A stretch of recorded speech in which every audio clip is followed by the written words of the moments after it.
Hello दोस्तों, horror tales channel में आपका स्वागत है। पुराना सुनसान पडीडीढ़ा अस्पताल हमारे छोटे शहर में हमेशा आकर्षण और भय का स्रोत रहा है। यह एक पहाड़ी के ऊपर खड़ा था। इसका क्षयग्रस्त पहलू शहर के लगभग हर कोने से दिखाई देता था।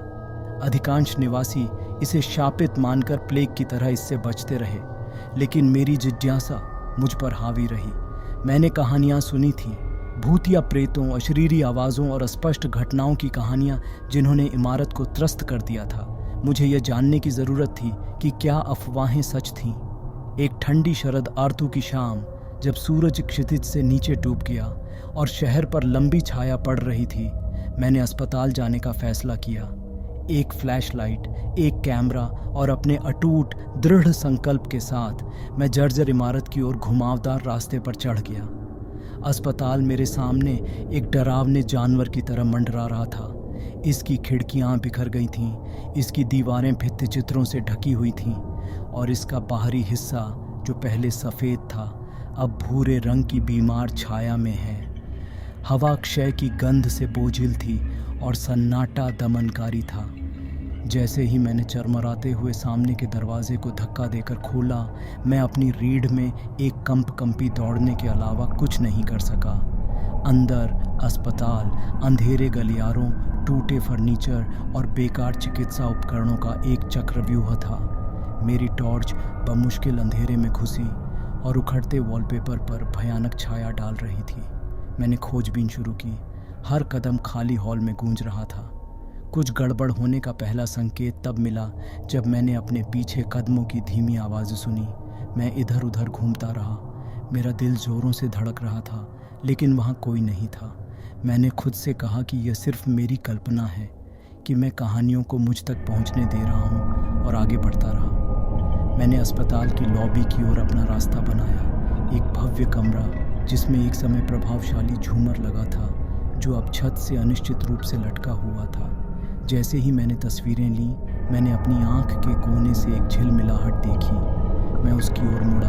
मेरा कैमरा तैयार था, लेकिन वहाँ कुछ भी नहीं था। तभी मैंने इसे सुना, एक नरम शोकपूर्ण विलाप, मदद के लिए दूर से पुकारने जैसा। इसने मेरी रीढ़ में सिहरन पैदा कर दी और मुझे पता था कि मैं इसे नज़रअंदाज नहीं कर सकता। मैंने ध्वनि का अनुसरण किया। मेरी टॉर्च मेरे हाथ में कांप रही थी। रोने की आवाज़ मुझे एक संकीर्ण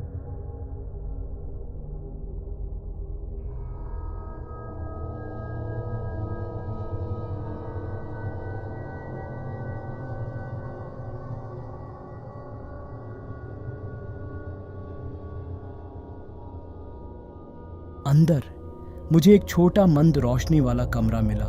रोने का स्रोत तुरंत स्पष्ट हो गया था। एक अस्पताल का बिस्तर, उसकी चादरें फटी हुई और दागदार, एक दीवार के सामने पड़ी थीं, और उस बिस्तर पर एक वर्णक्रमीय आकृति थी, एक महिला। उसका रूप पारभासी और अलौकिक था। उसकी आंखें दुहक से भरी थीं। मैं हिल नहीं सकता था, बोल नहीं सकता था। बिस्तर पर पड़ी महिला विलाप करती रही। उसकी आवाज़ पीड़ा से भरी थी। तभी मैंने कमरे में अन्य आकृतियों पर ध्यान दिया।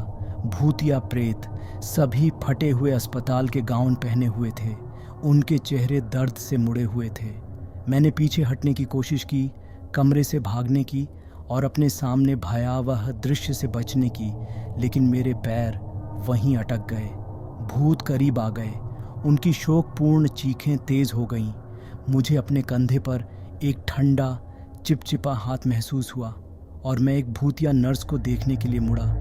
उसकी आंखें अंधेरे से खाली थीं। उसने कुछ अश्रव्य फुसफुसाया और अन्य भूत भी उसमें शामिल हो गए। उनकी आवाज़ में दुहक और निराशा का शोर था। यह ऐसा था जैसे वे संवाद करने की कोशिश कर रहे थे, मुझे अपनी कहानी बताने की कोशिश कर रहे थे, लेकिन उनके शब्द आकाश में खो गए थे। अचानक कमरा गतिविधि से जीवंत होने लगा। चिकित्सा उपकरण अपने आप चलने लगे।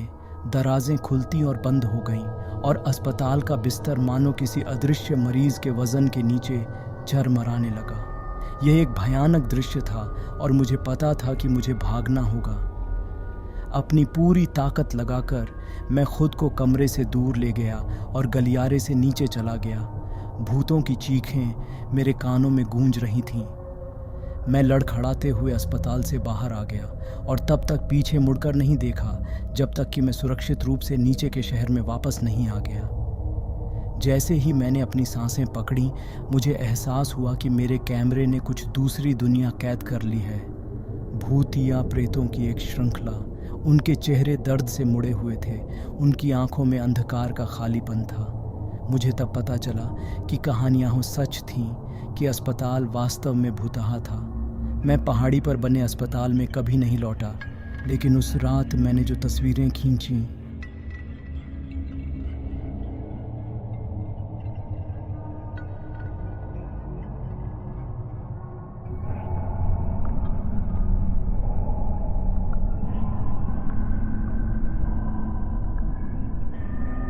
अगर ये कहानी आपको पसंद आई हो तो वीडियो को लाइक और शेयर करें और चैनल को सब्सक्राइब करना ना भूलें। धन्यवाद।